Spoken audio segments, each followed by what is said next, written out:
अस्सलाम वालेकुम, क्या हाल है मेरी यूट्यूब फैमिली। कैसे हो? उम्मीद है सब खैरियत से होंगे। आज मैं आपके लिए लेकर आई हूँ ज़बरदस्त सी एक पोटैटो स्नैक की रेसिपी। अब देखिए, मैंने टाइम वेस्ट ना हो इसलिए मैंने जो है वो आलूओं को उबाल के और छील के उनको छन्नी के अंदर, स्ट्रेनर के अंदर रख के, और इस तरह से देखिए इसका पेस्ट सा बन गया है। बिल्कुल स्मूथ सा मुझे चाहिए। ये देखिए इस तरीके का कद्दूकश करते हैं वो नहीं, उस कद्दूकश करने के बाद भी आप जो है वो स्ट्रेनर के साथ जो निकालेंगे, जो नीचे से निकलेगा वो इतना स्मूथ होगा। इतना स्मूथ मुझे चाहिए इसके अंदर। अच्छा, अब देखिए इसके अंदर जो है वो जा रहा है चावल का आटा 4 टेबल स्पून। ठीक है, चावल का आटे को जब भी लें तो उसको छान लिया करें क्योंकि वो मोटा होता है, छन्नी में थोड़ा और बारीक निकल आता है। अच्छा, ये कॉर्नफ्लोर लिया है, ये भी मैंने जाएगा 4 टेबल स्पून इसके अंदर। अच्छा जी, जो स्पाइसेस जाएंगे इसके अंदर वो देखिए, पिंच ऑफ हल्दी जाएगी, टर्मरिक, और सॉल्ट जाएगा टेस्ट के मुताबिक। मैंने हाफ़ टी स्पून लिया है, और 1/4 टीस्पून मैंने रेड पेपर का लिया है टेस्ट को थोड़ा इसको स्पाइसी करने के लिए। और चिकन पाउडर मैंने लिया है इसके अंदर हाफ़ टी स्पून, और 1 टीस्पून ली है मैंने ब्लैक पेपर। ब्लैक पेपर ज़रा ज़्यादा अच्छी लगती है इस तरह के जो स्नैक्स होते हैं उसके अंदर। अच्छा जी, अब आपने क्या करना है, इसी को अच्छे से मिक्स करते हुए ना हम इसकी डो सी प्रिपेयर कर लेंगे। जो मैंने आपको आलूओं का बोला है कि छन्नी स्ट्रेनर में आपने करना है, तो उसकी वजह क्या है? उसकी वजह ये है कि ये जितना अच्छा स्मूथ हमारी डो बनेगी ना, तो आगे जो हम स्नैक बनाने वाले हैं वो उतने अच्छे बनेंगे।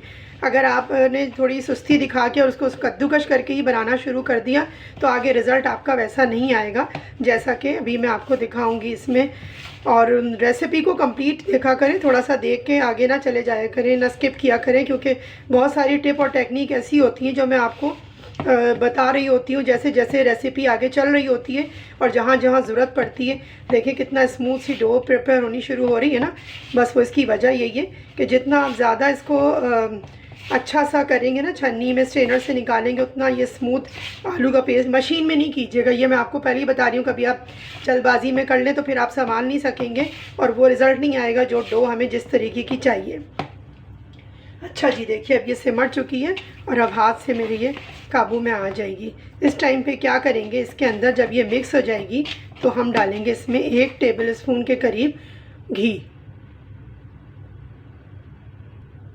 ये देखिए बस इतना हमने डालना है, 1 टीस्पून घी इसके अंदर। अच्छा, एक चीज़ और है, घी मैं क्यों डाल रही हूँ, ताकि ये जो स्नैक मैं बना रही हूँ ना ये बड़े खस्ता से बनेंगे।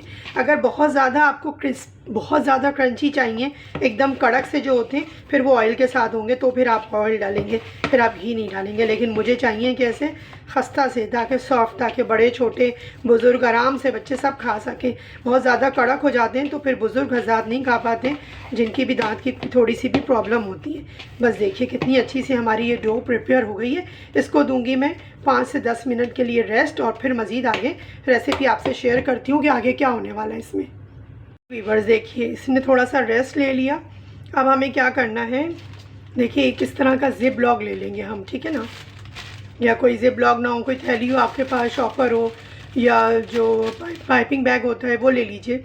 लेकिन मैं इससे इसलिए बता रही हूँ कि ये हर एक के ही पास मौजूद होती है। अब इसमें से ये थोड़ा सा लेंगे और ये इसके अंदर डाल देंगे, या ये सारा डालना चाहें, बड़ी थैली तो सारा डाल लीजिए, लेकिन ये आसानी होगी। अच्छा, इसमें यूँ करने के बाद आपने इसकी हवा निकाल लेनी है अच्छे से, ताकि इसमें एयर मौजूद ना हो। बस अब इसका जिप लॉक कर देंगे और इसको एक कॉर्नर पे लेके चले जाएंगे, क्योंकि अब बाकी का काम हमें फ्राइंग के लिए उसी वक्त करना है, ठीक है ना। बस अच्छा, अब देखिए अब इसकी जो टिप है ना, इसको हम इतना कटिंग करेंगे जितनी हमें रिक्वायरमेंट है। यानी कि आपको मोटा बनाना है तो आप मोटा बनाइए, इसको पतला बनाना है तो पतला बनाइए। मैं इसको दरमियाना रखूँगी इतना, ये देखिए बस। अच्छा व्यूअर्स देखिए, ऑयल मैंने गरम करने के लिए रख दिया। इसका टेम्परेचर मीडियम टू लो पे रखना है आपने, बहुत हाई नहीं रखना। आप क्या करेंगे, जो हमने इसको भरा है, अब आप देखिए मैं ये शेप दे रही हूँ, आप कोई भी शेप दे सकते हैं, क्योंकि अगर ऑयल आपने तेज़ रखा तो ये फ़ौरन से तेज़ हो जाएंगे और ये अंदर से अच्छे से कुक नहीं हो पाएंगे।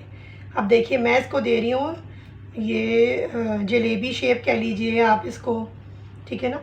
यहाँ पे आपने इसको बंद करके और इस तरह से छोड़ देना है। बस इस तरह से देखिए, एक और बना के दिखाती हूँ आपको। बहुत आराम से निकल आएंगे। और अगर बिलफर्ज आपको कोई प्रॉब्लम हो तो इसमें थोड़ा सा 1 टेबल स्पून दूध शामिल करके इतना कर लीजिएगा कि इसकी रनिंग कंडीशन हो जाए।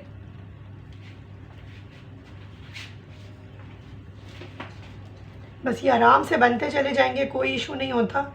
और इशू हो तो मैंने आपको बता दिया कि आपने क्या करना है इसके साथ। बड़ी रखनी चाहें आप बड़ी रख लीजिए, छोटी रखना चाहें छोटी रख लीजिए, मीडियम साइज़ की रखना चाहें तो मीडियम साइज़ की रख लीजिए। बस जो एंड आपका बचेगा वो आप इस तरह से कर दीजिए। बस इसको देखिए, बिल्कुल छेड़ना नहीं है। मैं ये सारे डालती हूँ फिर आपको दिखाती हूँ। व्यूअर्स देखिए, ये मैंने सब डाल दिए हैं। अब आपने जो पैन है ना, बस उतना डालना है जितना आपके पैन का साइज़ हो। ओवरलोडेड नहीं करिएगा इसको, ना ओवर क्राउडेड करिएगा। उसकी वजह ये है कि फिर जो शेप हम दे रहे हैं, देखिए एक मैंने एक्स्ट्रा डाल दिया तो शेप थोड़ा आउट हो गया। तो इसका शेप अगर आप ऐसे ही चाहते हैं जलेबी स्टाइल में या रिंग स्टाइल में, तो आप फिर इसको उतना ही डालिए जितना आपके पैन में पैन इजाज़त दे, आपको जितनी परमिशन दे उतनी ही डालिएगा। ओवर क्राउडेड मत कीजिएगा। अब देखिए कितने स्लो, मतलब मीडियम टू लो पे ये कुक हो रहा है, क्योंकि हमें इसको कलर भी अच्छा सा देना है। और जो भी हमने इसके अंदर डाला है ऑयल, तो जो आलू है वो तो बॉयल्ड है ऑलरेडी, लेकिन जो कॉर्नफ्लोर वगैरह डाला है हमने, चावल काटा, वो अच्छे से कुक हो जाएगा इसके अंदर। जब एक तरफ से ये हो जाएगा तब मैं इसकी साइड चेंज करूँगी। जी व्यूअर्स देखिए, माशाल्लाह से ये एक साइड से हो गई है। मैं थोड़ा सा चेंज कर दूँ। देखिए एक तरफ मैंने थोड़ा चेंज किए थे 2-4, अभी देखिए कलर नहीं आया। कम से कम इसको आप 5 से 10 मिनट लगते हैं फ्राई होने में। फ्राई करने में इसको जल्दी मत दिखाइएगा।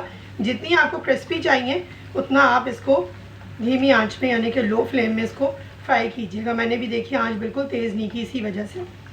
अच्छा, दूसरी बात ये कि देखिए बहुत ज़्यादा अगर आप लोगों को क्रिस्पी और क्रंची चाहिए ना, बहुत ज़्यादा, मतलब क्रिस्पी तो मैं सेंस में कहूँगी जो मैंने घी डाला है, लेकिन अगर आप लोगों को क्रंच बहुत ज़्यादा चाहिए तो आप घी की जगह ऑयल इस्तेमाल करेंगे। इस चीज़ को जहन में रखिएगा। बहुत ज़्यादा इसको कलर नहीं देंगे। उसकी वजह ये कि इसमें चावल का आटा और ये सब चीज़ें भी शामिल हैं। खाली पोटैटो होते हैं तो फिर फ़ौरन से कलर पकड़ लेते हैं, लेकिन कॉर्नफ्लावर और ये सब चीज़ों के साथ थोड़ा सा टाइम टेकिंग होता है इसका कलर आना। अच्छा व्यूअर्स देखिए, माशाल्लाह से इसमें अच्छा सा कलर आ गया। बस इतना ही लाइट गोल्डन ब्राउन रखना है। और आवाज़ से आपको अंदाज़ा हो रहा होगा ये कितनी क्रिस्पी है। बस ये मैं सारी इसमें से उतार लेती हूँ और फिर उसके बाद मज़ीद जो है वो उनको मैं फ्राई करूँगी। जो बैटर मेरे पास मज़ीद बच गया है, जो कलर आता जाए जिनका, उनको उतारते जाइए। और जिन पे से कलर अभी आपको लगता है कि और आना चाहिए तो उनको आप अभी रहने दीजिएगा, थोड़ा कलर और आने दीजिएगा। लेकिन ये देखें, इनकी आवाज़ से आपको अंदाज़ा हो रहा होगा कितनी क्रिस्पी है ना ये। जब आप इंजॉय करेंगे ना इसके चाय के साथ, तो हो मज़ा आ जाएगा। सॉस इसके साथ आप कोई भी बना लीजिए। मैं केचप, चिल्ली सॉस और मेयोनीज़ के साथ इसको सर्व करूँगी।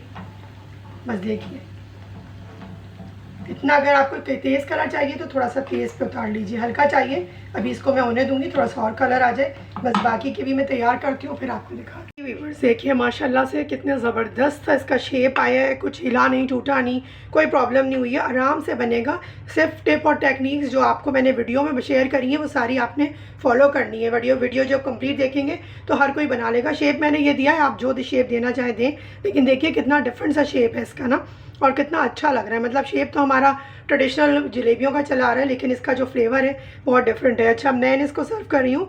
स्वीट एंड चिल्ली सॉस है मेरे पास वो, और केचप के साथ और मेयोनीज़ के साथ। इनको मिक्स कर लीजिएगा। मैंने आपको दिखाने के लिए अलग अलग छोड़ दिया। अब मैं आपको दिखाऊँ एक तोड़ के। ये देखिए, ओह ज़बरदस्त, देख रहे हैं आप, ऊपर से क्रिस्प और अंदर से थोड़ा मॉइस्ट सा, थोड़ा सॉफ्ट सा।